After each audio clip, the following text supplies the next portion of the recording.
하나님의 전신갑주가 필요한 이유가 여기 있습니다. 그것은 악한 날에 쓰러지지 않고 싸움이 끝난 후에도 굳건히 서기 위해서입니다. 이제 여러분은 굳게 서서 진리의 허리띠를 띠고 가슴에 의의 흉배를 붙이십시오. 발에는 평화의 복음을 전할 신을 신으십시오. 손에는 악한 자의 불화살을 막아낼 믿음의 방패를 드십시오. 머리에는 구원의 투구를 쓰고 하나님의 말씀인 성령의 칼을 쥐십시오. 성령 안에서 늘 기도하고 필요한 모든 것을 위해 간구하십시오. 언제나 준비된 마음으로 좌절하지 말고 다른 그리스도인들을 위해서도 기도하십시오. 또한 나를 위해서도 기도해 주십시오. 말씀을 전할 때 두려움 없이 담대하게 복음의 비밀을 말할 수 있도록 나를 위해 기도해 주십시오. 나는 복음을 전하는 자로서 사명을 받았습니다. 이제 나는 감옥에서 이 일을 합니다. 내가 옥중에서도 전해야 될 말씀을 담대하게 전파할 수 있도록 기도해 주십시오.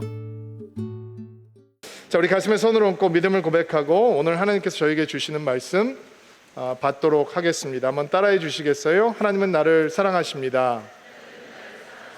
나는 그 사랑 안에 있습니다. 하나님은 오늘 나에게 말씀하실 것입니다. 그 말씀에 능력이 있습니다. 그 말씀에 생명이 있습니다. 나의 마음을 하나님께 열겠습니다. 나의 생각을 예수님께 집중하겠습니다. 들은 만큼 변합니다. 들은 만큼 행복해집니다. 오늘 우리가 보게 될 하나님의 전신갑주 다섯 번째 모습은 구원의 투구라고 하는 것입니다. 17절 말씀인데요, 같이 한번 한 목소리를 먼저 읽어볼게요. 17절 시작. 머리에는 구원의 투구를 쓰고 하나님의 말씀인 성령의 칼을 쥐십시오. 성령의 칼, 말씀에 대해서는 다음 주에 나누고, 오늘은 바로 머리에는 구원의 투구를 쓰고에 등장하고 있는 구원의 투구에 대한 이야기를 좀 나눠보려고 합니다. 투구라고 하는 것은 머리를 보호하는 장비잖아요. 가장 성도에게 매일 만나는 영적인 전쟁의 현장에서 가장 중요한 부분, 머리를 보호하는 투구 같은 역할을 하는 것이 구원이다라고 사도 바울이 설명을 해주고 있습니다. 우리가 계속해서 보고 있는 영적 전쟁 시리즈에서 반복되고 있는 이야기인데, 우리를 공격하는 사단의 전략은 매우 집요하고 교활하고 포괄적이다라고 말씀을 드렸습니다. 이 사단은 끊임없이 우리를 유혹하고 우리를 공격하면서 우리가 이미 경험한 하나님의 은혜에 대해서 망각하게 만들고, 아주 소중한 은혜를 체험했는데 그게 별로 소중하지 않다라고 여기게 하고, 하나님을 만나고 하나님을 체험하고 하나님의 은혜를 경험하는 것은 굉장히 중요한 일인데 그런 역사를 별로 중요하지 않게 여기게 합니다. 또 사단은 오늘이라고 하는 삶의 현장과 믿음을 어떻게 해서든지 분리하려고 합니다. 그러니까 삶 따로 믿음 따로 이렇게 만들어 놓는 것이 사단의 유혹입니다. 믿음대로 살면 불편한 것이 많이 있습니다. 그러나 믿음의 능력이 나타나는 것은 삶의 현장입니다. 믿음대로 살 때 삶의 현장에서 믿음의 역사와 믿음의 능력이 나타나는 것입니다. 그러나 그 믿음의 능력이 나타나지 못하도록 사단은 우리의 믿음을 삶과는 무관한 것으로 전락시켜 버리죠. 그렇게 우리를 미혹합니다. 삶과 믿음이 분리가 되게 되면 우리의 믿음은 무력해지기 때문입니다. 또 사단은 앞으로 다가올 하나님의 나라를 잊고 세상이라고 하는 우리의 삶의 터전에만 집착하게 합니다. 여러분, 우리가 살고 있는 이 세상에서의 시간은 잠시면 끝나는 시간입니다. 성경에는 인생에게 주어진 시간이 70이요 강건하면 80이라고 했습니다. 과학이 발달해서 지금 100년 시대가 됐다고 하지만 우리 가운데 100년을 살 수 있을 것이다 라고 장담할 수 있는 사람들이 얼마나 되겠습니까? 대부분의 사람들은 이미 반환점을 돈 분들이 많이 계십니다. 남아있는 시간보다 우리가 살아온 시간이 더 많습니다. 그럼에도 불구하고 사단의 전략은 다가올 하나님의 나라에 대한 기대와 소망감에 적기보단 지금 눈에 보이는 이 세상의 가치와 이 세상의 필요와 이 세상의 것들로 우리를 집착하게 만들어서 하나님의 나라의 가치와 하나님의 나라의 소망을 따라가지 못하도록 하는 것이 바로 사단의 전략입니다. 이런 사단의 괴계를 막아내는 하나님의 전신갑주가 구원이다 라고 사도 바울이 말하고 있는 것입니다. 성경에서는 구원을 얘기할 때 좀 다른 시제들이 등장을 합니다. 어떤 경우는 과거의 사건으로 얘기를 하기도 하고, 어떤 경우에는 현재 진행되는 사건으로 얘기를 하기도 하고, 어떤 경우에는 구원을 미래에 이루어질 사건으로 소개하기도 합니다. 에베소서 2장 8절 말씀 보면 여러분은 하나님의 은혜 안에서 믿음으로 구원을 받았습니다 라고 얘기를 했습니다. 그러니까 구원이라고 하는 것은 이미 일어난 사건이다. 이미 과거 속에서 일어났고 이미 경험한 하나님의 은혜요 사랑이요 역사다, 이렇게 설명을 하고 있는 것입니다. 또 빌립보서 2장 12절 말씀을 보면 항상 두렵고 떨림으로 너희의 구원을 이루라, 이렇게 얘기를 하고 있습니다. 너희의 구원을 이루어 가라. 구원이라고 하는 것은 오늘이라고 하는 삶의 현장에서 이루어 가야, 월크아웃 해야 되는 것이다 라고 설명을 하고 있습니다. 바꾸어 보면 구원이라고 하는 사건은 우리 현재 인생의 현장에서 현재라고 하는 삶의 시간 속에서 경험할 수 있는 하나님의 은혜다라고 하는 뜻이겠죠. 또 마태복음 10장 21절 말씀을 보면 끝까지 견디는 사람은 구원을 얻을 것이다. 미래의 사건으로 구원을 언급하고 있습니다. 구원을 얻게 될 것이다. 구원을 미래에 경험하게 된다라고 하는 것은 과거 속에서 시작했던 구원이라고 하는 것이 오늘이라고 하는 현재를 거쳐서 미래의 시간에 완성되는 것이다. 그러므로 구원을 받은 사람은 언제나 그 구원이 완성될 것을 소망하고 기대할 수 있다라고 성경은 설명을 하고 있는 것입니다. 이렇게 성도가 체험하는 구원의 사건은 시작과 진행과 완성이 다르게, 시제가 다르게 표현이 되어 있습니다. 이거를 아는 게 왜 중요하냐? 왜 중요하냐면 이 구원의 다른 모습이 우리에게 마귀의 괴계를 대항해서 영적인 승리를 가져다주는 발판이 되기 때문입니다. 자, 보세요. 여러분이 이미 구원이라고 하는 사건이 과거라고 하는 시작점을 가지고 있다라고 하는 사실이 여러분과 저에게 어떤 의미로 다가오는 것이냐? 구원이라고 하는 것이 이미 우리가 경험한 과거의 사건이다라고 했을 때 그것이 어떻게 우리에게 영적인 승리를 제공해 줄 수 있느냐? 구원이 이미 일어난 사건이기 때문에 그 구원이라고 하는 위대한 사건에 대해서 우리는 확인할 수 있고 확신할 수 있고 확증할 수 있다라는 것입니다. 아직 일어나지 않은 사건이라면 우리는 확인할 수 없습니다. 그러나 구원이라고 하는 사건이 과거라고 하는 시간의 시점에서 이미 일어난 사건이라면 우리는 구원이 나에게 임했다라고 하는 것을 확신할 수 있고 확인할 수 있고 확증할 수 있다라는 것입니다. 사단이 우리를 향한 하나님의 사랑을 없앨 수 없잖아요. 우리를 향한 하나님의 구원의 선물을 사단이 빼앗을 수 없거든요. 그러나 하나님께서 우리에게 주셨던 은혜를 망각하게 할 수는 있고, 그 은혜를 하찮게 여길 수도 있고, 그 은혜를 대수롭지 않게 여길 수도 있고, 하나님께서 시작하신 구원의 역사에 대해서 외면하고 뚜껑을 확 덮어버리게 할 수는 있단 말이에요. 제가 예전에 아주 안타까운 한 형제님 한 분을 신방하게 되었습니다.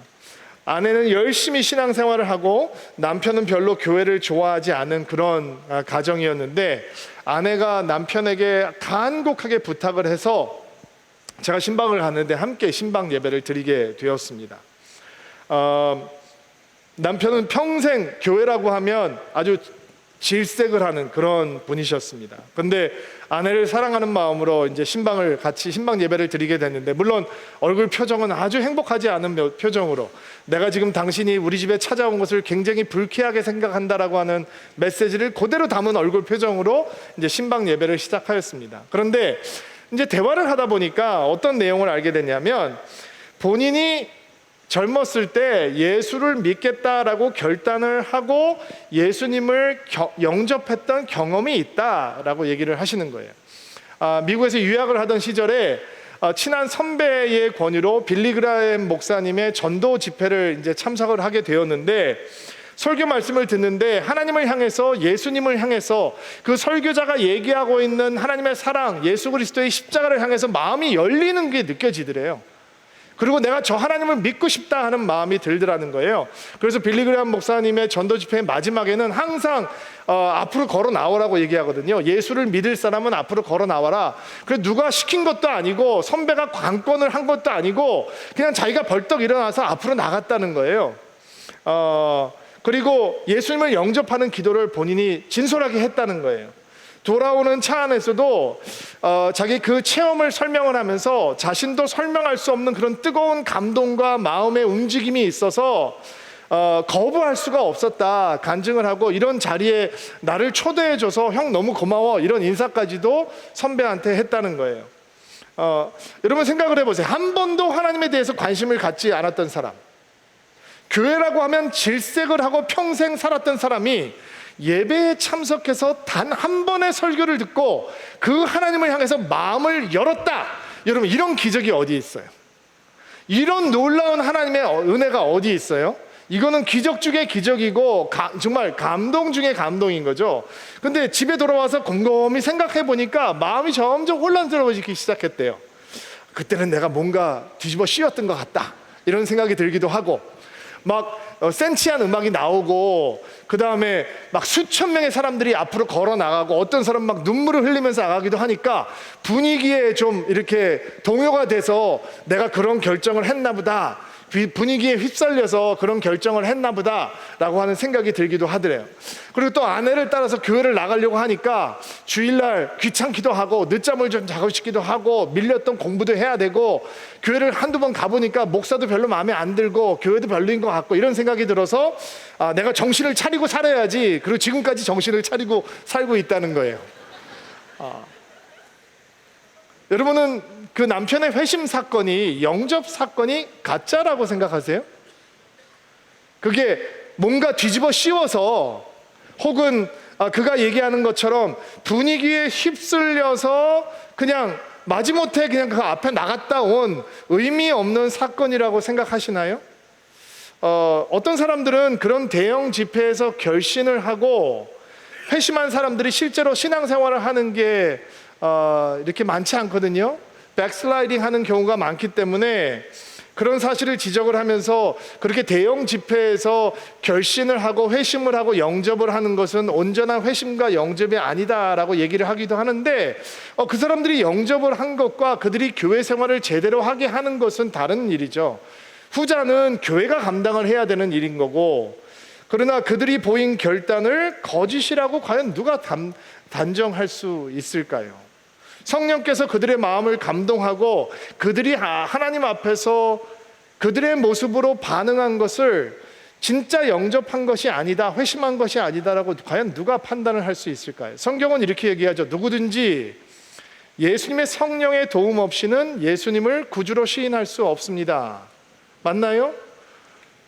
저는 아버지 구원을 위해서 18년을 기도했었습니다.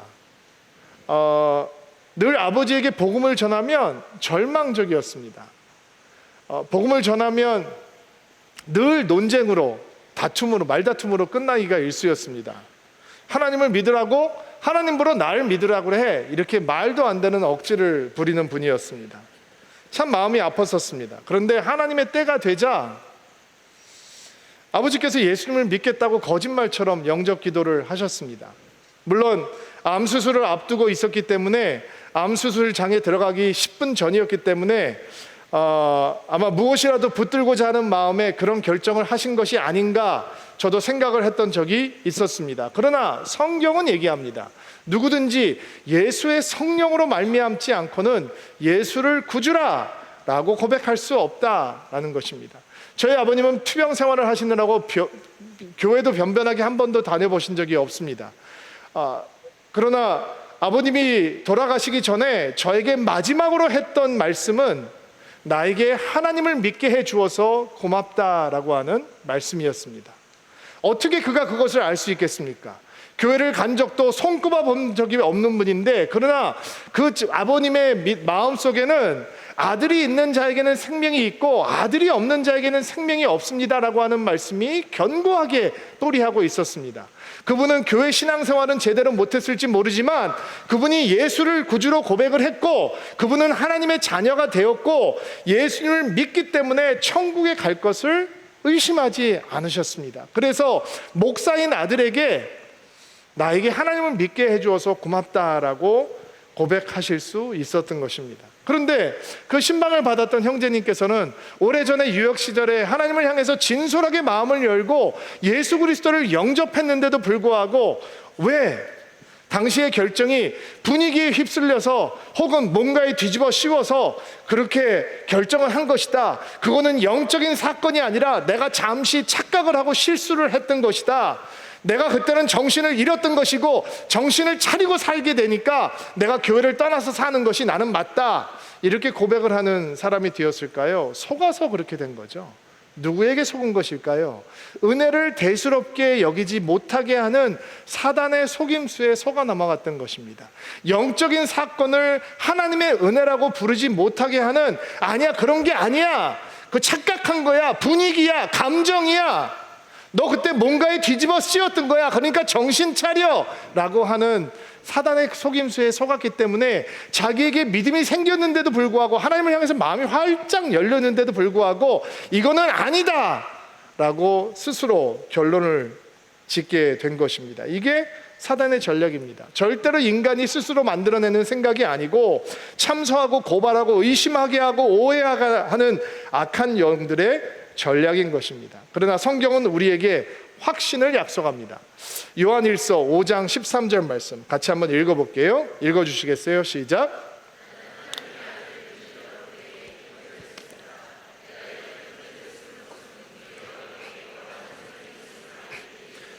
내가 이렇게 여러분에게 편지를 쓰는 이유는 여러분에게 영원한 생명, 연생이 있음을 알리기 위해서입니다. 사도 요한이 뭐라고 고백을 하고 있어요? 내가 여러분들에게 이것을 알려주기 위해서, 확신을 주기 위해서, 무엇을? 우리 안에 영원한 생명, 영생이 있다라고 하는 것을 알려주기 위해서 편지를 썼다라는 거예요. 이런 확신을 갖는 것이 우리에게 영적인 승리의 발판이 되는 것입니다. 왜냐하면 이런 영적인 확신은 어떤 우리의 환경이 어떻게 변할지라도 환경과 사람이 훔쳐갈 수 없는 내적인 기쁨과 평안과 자신감을 우리에게 가져다 주기 때문입니다. 구원이라고 하는 사건은 우리가 하나님 앞에서 자녀라고 하는 사실을 확증해 줍니다. 아멘으로 받으시기 바랍니다. 자, 구원은 과거에 일어난 사건이라고 성경은 얘기한다고 그랬어요. 만약에 과거라는 시점을 가지고 있다면 우리는 그것을 확인할 수 있고 확신할 수 있고 확증할 수 있다는 거예요. 그 구원이라고 하는 사건을 확신할 수 있다면 우리는 어떤 상황에도 내가 사랑받는 하나님의 자녀이다라고 하는 것을 확증하면서 살아갈 수 있다라는 거예요. 여러분, 우리가 죄의 문제를 아직 다 해결하지 못했잖아요. 우리가 죄를 짓는단 말이에요. 죄의 문제로 갈등한단 말이에요. 마음은 단단히 먹지만 또 넘어지고 실족한단 말이에요. 좌절하기도 하죠. 그래서 때로는 구원에 대해서 얘기하면 머리로는 확신을 가져야 되는 생각이 드는데 마음으로는 확신이 안 된단 말이에요. 내 자신의 구원에 대해서도 자신이 없고 하나님 관계에 대해서도 자신이 없고 그리고 하나님 내 자신이 가지고 있는 영적인 정체성에 대해서도 자신이 없어진단 말이에요. 그런데 그것은 우리의 생각의 출발이 바로 나에게 고정되어 있기 때문이에요. 여러분, 구원의 확신이라고 하는 건 나의 성과와 나의 노력과 나의 의지와 나의 어떠함과 나의 성숙함과는 전혀 상관이 없는 거예요. 구원의 확신이라고 하는 것은 우리의 시선이 오직 예수 그리스도에게 고정될 때 확인될 수 있는 거예요. 우리의 구원은 우리의 노력으로 이루어지는 게 아니잖아요. 우리의 착함과 선함으로 이루어질 수 있는 게 아니잖아요. 우리의 구원은 100% 예수 그리스도께서 십자가에서 행하신 일, 100% 예수 그리스도께서 부활을 통해서 이루신 영적인 승리를 통해서 우리에게 믿음으로 주어지는 거거든요. 그러니까 우리가 어떻게 우리에게 주어진 구원을 확인하고 확신할 수 있느냐? 예수님을 바라보면 되는 거죠. 예수님을 바라보고 예수 안에 거하게 될 때 우리는 우리에게 주어진 구원이라고 하는 선물이 하나님께서 나에게 주신 선물이요, 예수 그리스도를 통해서 흔들리지 않는 견고한 구원의 길이 우리에게 열렸다라고 하는 것을 확인할 수 있게 되는 것입니다. 근데 우리가 죄를 지고 넘어지면 어떤 소리가 들려요? 어떤 속임수가 들리느냐? 너 가짜야. 너 믿음 가짜야. 너 맞짱 헛적이야. 너는 가식쟁이야. 너 하나님 앞에 몇 번 약속했어. 하나님은 너를 절대로 용서해 주지 않을 거야. 하나님은 너를 미워하셔. 하나님은 너를 받아들여 주지 않을 거야.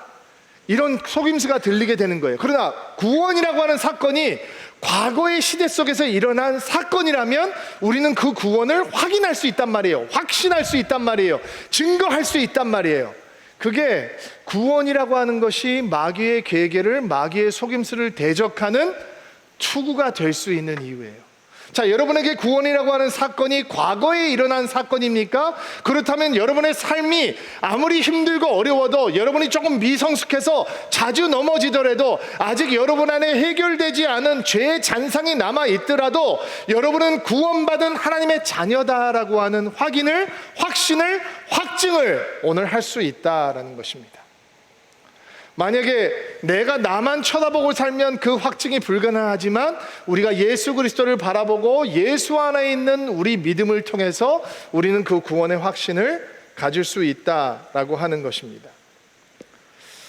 구원의 확신 안에 거한다라고 하는 말씀은 크리스천들에게 이런 영적인 담대함을 줍니다. 그 어떠한 것도 우리의 믿음이 예수 안에 있다면, 그 어떠한 것도 예수님을 구원자로 고백하는 나를, 예수님을 구세주로 고백하는 나를, 예수님을 주님으로 고백하는 나를 하나님의 사랑으로부터 끊어낼 수 있는 것은 없습니다. 아멘으로 받으시기 바랍니다. 자, 로마서 8장 35절, 38절, 39절 말씀 한 목소리를 한번 읽어볼게요. 시작. 환난입니까? 아니면 어려움입니까? 핍박입니까? 그렇지 않으면 굶주림입니까?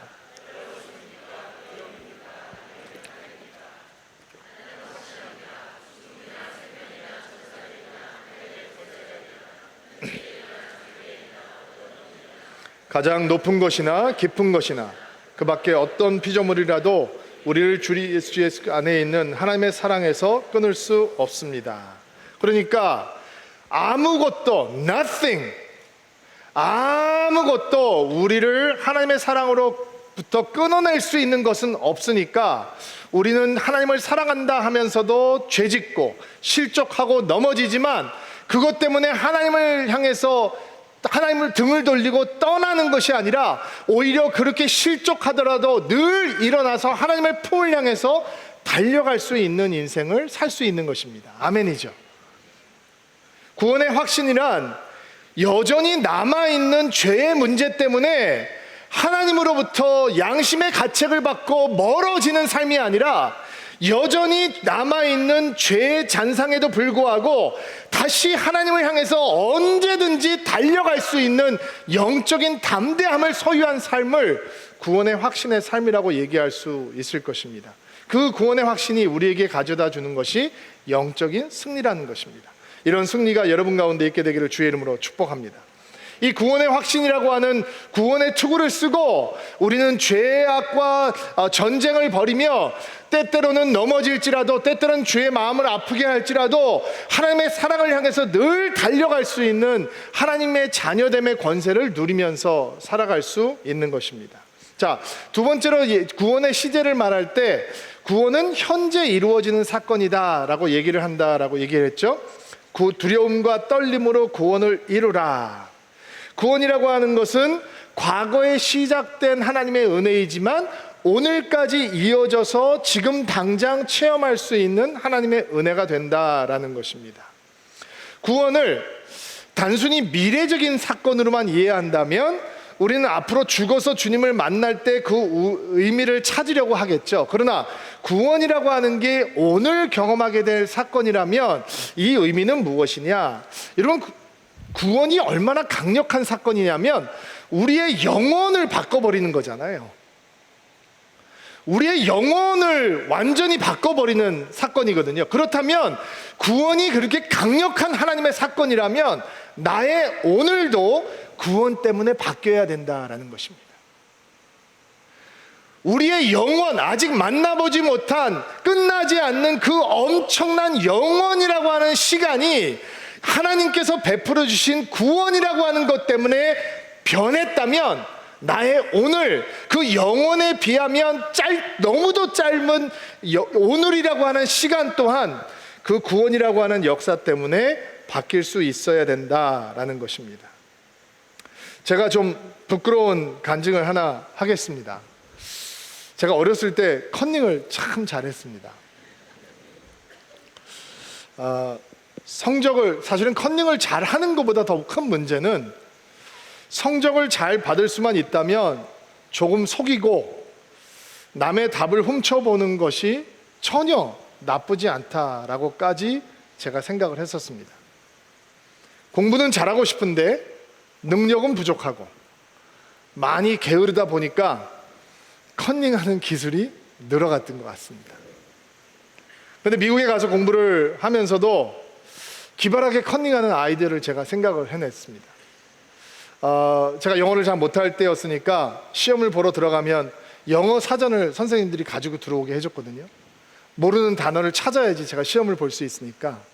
근데 밤을 새면서 공부를 해도 외우지 못하는 공식이 있고 외우지 못하는 내용이 있으니까 그 사전의 여백을 컨닝 페이퍼로 사용을 해서 빼곡하게 써놓았습니다. 근데 제가 예수를 믿게 됐습니다. 그리고 전공도 신학으로 바꾸게 되었습니다. 신학 공부는 더 어려웠습니다. 공부도 어려웠지만 정직하게 그 크리스천 인테그리티, 신앙의 순전함을 따라 사는 것은 더욱더 어려웠습니다. 과제물 독서를 다 하지 못했으면 다 읽지 못했습니다 라고 답을 하면 A학점은 받을 수가 없었습니다. 그래서 저는 처음에 주저하지 않고 거짓말로 다 읽었다라고 표시를 하고 A학점을 받았습니다. 양심의 가책, 솔직히 처음에는 없었습니다. 평생 그렇게 살아왔으니까. 근데 제가 하나님의 사람이 되어가고 있었습니다. 성령께서 제 안에 그러니까 막 괴로운 거예요. A학점을 받는데 막 창피하고 괴롭고, 더 정말 형편없는 짓은 어느 학기에 페이퍼를 하나 내야 되는데 시간이 너무 쪼달리다 보니까 동부에서 학교를 다니고 있는 친구에게 숙제를 빌려서 그 페이퍼를 빌려서 숙제를 갖다 냈습니다. 그때는 지금 생각해보면 요즘 저희 애들 얘기를 들어보면 숙제를 내면 그 프로그램이 있대요. 그 프로그램을 집어넣으면 미국 전역에 있는, 세계 전역에 있는 이 페이퍼들하고 한번 딱 섞어가지고 비슷한 비율이 몇 % 이상이 되면 다시 숙제를 해봐야 된다는 거예요. 근데 제가 학교를 다닐 때는 그런 것이 없던 시절이어서 지금 같으면 정학을 당하고 퇴학을 당할 수도 일이에요. 제가 목사가 못 됐을 수도 있었을 거예요. 그런데 친구의 숙제를 빌려서 낸 적도 한 번 있습니다. 물론 A학점 받았습니다. 근데 구원이 오늘을 다스리는 사건이거든요. 견딜 수가 없는 거예요. 너무 괴로워서 제가 존경하는 교수님에게 이런 사실을 고백을 했습니다. 그리고 저는 4년 동안 그분의 양육을 받으면서 어떻게 당당하게 용기 있게 B학점을 받는지에 대해서 배우게 되었습니다. 그렇다고 B학점이 많은 건 아닙니다. 몇 개는 있습니다. 여러분, 신학교에서도 목사가 되는 과정을 걸어가는 사람에게도 신앙대로 믿음대로 구원을 따라 사는 건 쉽지 않았습니다. 어떤 어머님이 이렇게 말씀을 하시더라고요. 목사님, 믿음대로 키우고 싶은데 눈을 뜨면 세상 방법대로 내 아이를 다루게 됩니다. 왜 아니겠습니까? 너무 어렵습니다. 고백을 합니다. 아마 사업을 하는 분들도, 평범한 직장인들도, 또 학교를 다니는 학생들도 그 삶의 부르심의 자리에서 믿음대로 구원을 바라는 사람답게 살아간다라고 하는 것은 결코 쉬운 일은 아닐 것입니다. 어떻게 이미 시작된 하나님의 구원의 역사가 오늘 우리의 삶에서 우리를 주장하는 하나님의 능력으로 변할 수 있는 것일까? 어떻게 구원받은 사람대로 오늘이라고 하는 삶의 현장을 구원이 진행되는 삶의 현장으로 삼아갈 수 있는 것일까? 그 답은 구원을 앞으로 완성될 미래의 시제로 표현하고 있다라고 하는 사실을 주목하면 얻을 수 있을 것 같습니다. 여러분, 우리가 왜 오늘이라고 하는 삶의 현장에서 믿음대로 살아가는 것, 구원받은 사람대로 살아가는 것을 어려워합니까? 그렇게 하면 손해볼 거라고 생각하기 때문입니다. 뭔가 누리지 못할 것을 누릴 수 있는 것을 누리지 못하고 가질 수 있는 것을 가지지 못할 거라고 불안하게 하고, 뭔가 더 많이 즐거워할 수 있는데 그 즐거움은 놓칠 거라고 생각하고, 믿음대로 살아가다 보면 뭔가 손해볼 거라고 생각하고 세상이 오퍼해주는 모든 것들을 받지 못할 거라고 생각하기 때문에 내가 믿음대로 살아가면 뭔가 내가 뒤에서 처질 것 같다라고 생각하기 때문입니다. 그러나 여러분, 짐 엘리어트라고 하는 순교자의 말에 잠깐만 우리 귀를 기울여 봅시다. 영원한 것을 위해서 영원하지 않은 것을 버리는 사람은 바보가 아닙니다. 영원한 것을 위해서 영원하지 않은 것 잠시 포기하는 것은 어리석은 자가 아닙니다. 구원의 미래 시대가 있다라고 하는 것은 오늘을 재해석할 수 있는 믿음의 능력이 됩니다. 오늘은 우리의 구원이 진행되고 있는 오늘이라고 하는 삶의 현장은 영원한 것을 위해서 영원하지 않은 것을 버리고 포기하는 연습이 이루어지는 곳입니다. 오늘이라고 하는 삶의 현장은 영광의 구원을 완성해가는 작은 발걸음입니다. 지금은 그 발걸음이 아무 의미 없어 보이고 어리석게 보이고, 이렇게 산다고 한들 누가 알아주기나 하나 타협하고 싶은 마음이 굴뚝 같을지 모르지만, 적어도 믿음의 사람들, 구원을 경험한 사람들에게는 오늘이라고 하는 삶의 현장은 영원한 구원을 준비해가며 예배해가는 작은 노력들이 쌓여가는 현장입니다. 영원한 것을 위해서 영원하지 않은 것을 포기하는 것은 어리석은 것이 아니라 능력 있는 삶이 되는 것입니다. 얼마 전에 감동 있는 한 아버지와 아들의 이야기를 듣게 되었습니다. 이 이야기로 오늘 말씀을 마무리하려고 하는데요. 아버지는 버지니아 의과 대학을 나오시고 하버드 의대와 신시내티 의대에서 내분비내과 의사 선생님으로 교수 생활을 하신 이민 1세이십니다. 3년 전에 루게릭병으로 천국에 가신 분인데, 소천하기 전까지 매주 주말이 되면 노숙자들과 나이든 창녀들을 돌봐주는 쉘터에 가서 진료를 무료로 해주셨다고 합니다. 그리고 마지막 몇 년은 그 사람들이 이 교수님께서 베풀어 주시는 하나님의 사랑을 의심하지 않게 하기 위해서 주말에는 그들이 있는 곳에 함께 가서 거기에 기거를 하시면서 그 사람들을 돌봐주시다가 소천하셨다고 합니다. 그분에게 아들이 있는데 시애틀에 있는 한 병원에서 근무를 하고 있는 의사 선생님이십니다. 의과 대학을 다닐 때 학자금 보조를 받았는데 그 학자금 보조를 다 갚게 되면 선교사로 나가기 위해서 자기 집도 가지지 않는다고 합니다. 아이가 5인데 휴가를 내서 그 5 아이를 데리고 선교지를 다니면서 선교사로서 준비를 하고 있습니다. 이슬람 선교를 하기 위해서 일부러 시애틀 지역에 있는 모슬렘 사람들이 사는 지역으로 이사를 가서 거기에서 모슬렘들을 만나면서 복음을 전하려고 노력을 하는 분이고, 정말 열정이 있는 형제입니다.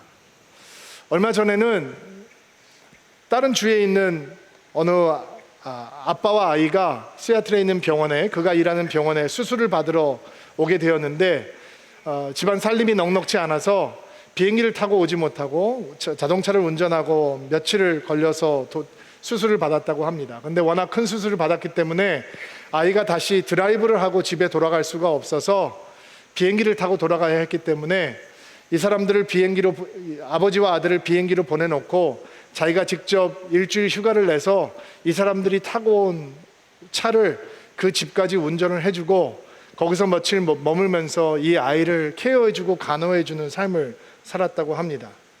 바로 이런 삶이 하나님께서 주신 영원한 구원이라고 하는 것을 따라 살아가는, 오늘을 살아가는 크리스천의 모습이 되고, 그 오늘을 통해서 영원을 준비하는 모습이 되는 것입니다. 너무 멋지죠? 여러분, 이런 삶은 멀리 있지 않습니다. 제가 오늘 2부 예배 끝나고 잠깐 교제를 하는데, 저희 교회에서 음향을 감당하고 있는 형제님 한 분이 들어오셔서 우리 정현성 교사님을 인사를 하면서 이런 얘기를 하는데 제가 이렇게 듣게 됐어요. 음향 장비를 가지고 이 옆에 이렇게 스피커 같은 거 공사를 해주는데, 어느 개척교회 가서 공사를 해서 제가 이렇게 웃으면서 이렇게 인사말을 했어요. 근데 형제님, 너무 손해는 보지 말고 그냥 이유는 남기지 않고 공사를 해주면 좋겠다. 그러니까 웃으면서 그냥 한바 웃음을 지면서, 목사님, 적자 공사입니다. 개척교회 가서는 적자 보고 하고 딴 데 가서 돈 벌고 메꾸면 됩니다. 여러분, 이게 오늘이라고 하는 삶의 현장을, 영원이라고 하는 구원의 현장을 만나기 위해서 써가는 사람들의 모습이죠. 그런 사람들의 모습이 여기 넘쳐나요. 제가 다 일일이 알 수 없지만 어떤 분들은 자기의 병원을 열어서 외국인 근로자들, 선교사님을 무상으로 보상해 주는 분들이 있고, 여러분의 재정을 흘러보내면서 어려운 엄청나게 많이 있어요. 과거는, 구원이라고 하는 것은 우리의 과거에 일어난 사건이지만 우리의 오늘이라고 하는 현장을 뚫고 영원이라고 하는 하나님을 만날, 영원한 하나님의 나라를 준비하는 위대한 하나님의 역사가 되는 것이죠. 여러분, 영원한 것을 얻기 위해서 영원하지 않은 것을 포기하는 것은 바보가 아닙니다. 그런 삶을 사는 드림인들이 되기를 주의 이름으로 축복합니다. 같이 한번 기도합시다. 자, 우리 가슴에 한번 손을 얹고 안수하십시오. 여러분을 위해서 축복하고 기도하겠습니다. 하나님, 우리에게 구원이라고 하는 하나님의 위대한 선물을 허락해 주시니 감사합니다. 예수 그리스도의 십자가 부활로 인해 우리는 오늘도 확신할 수 있습니다. 우리가 하나님의 자녀가 되었다는 사실, 그 무엇도 우리를 하나님의 사랑에서 끊을 수 없다는 사실, 그 누구도 빼앗을 수 없는 구원이 우리에게 임했다는 사실을 기억하며 다시 한번 하나님께 감사를 드립니다. 그 구원을 통해 오늘을 살아가는 우리가 되게 하옵소서. 우리의 오늘이 앞으로 만나게 될 영광의 구원을 준비하고 예비하는 자리가 되게 하옵소서. 영원한 것을 위해서 영원하지 않은 것을 과감하게 포기하는 진짜 믿음의 사람이 될 수 있도록 은총을 베풀어 주시옵소서.